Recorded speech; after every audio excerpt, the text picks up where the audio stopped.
سلام علیکم بینندگان گرامی، تماشابینان محترم. اگر نوارهای ما به شما پسند آمده باشد، در کانال ما ابونه شدن را فراموش نسازید و لایک های خود را دریغ ندارید.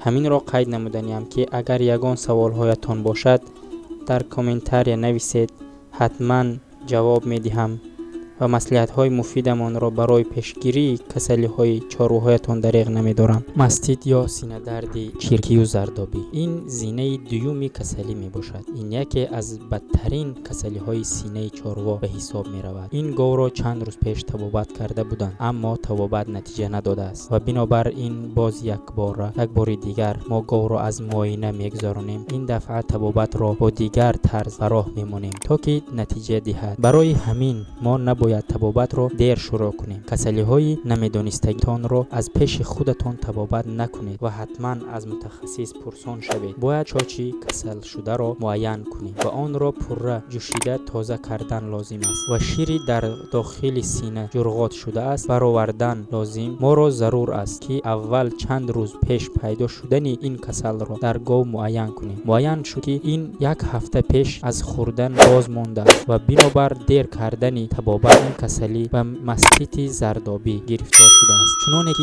شما مشاهده دارید، کسلی این گاو خیلی وزنین شده است و این شیرهای جرغات شده ای که میبینید در داخل سینه سخت شده است. یکی از مشکلی های کلان این کسلی و سبب اساسی پیدا شدن این در پوره نجوشیدن گاو می باشد و وقتی که شیر گاو را پوره نجوشیدن تا که گوساله اش بخورد، اما در وقتی گاو با کسلی ماستیت دچار شده حتی گوساله هم شیر را نمیخورد. کسلی ماستیت را باید در دوام 2 یا 3 روز معاین نموده طبابت کنیم. اگر این کسل را دیر طبابت کنیم، شیر گاو را از دست میدهید و چاچی با کسلی گرفتار شده گاو را کور میکند. متاسفانه چنانه که قید نموده بودیم، طبابت کسلی این گاو را دیرتر کردیم، به همین خاطر صحت شدنش خیلی مشکل است. همین را قید نمودنیم که در نوبت اول پیش از جوشیدن باید با مایع تازه کننده آنتیسپتیک شستن هر یک سینه گاو را فراموش نکنیم. ماستیت های چرکی و زردابی در شیر پوشش چسبک های کزینی و زرد،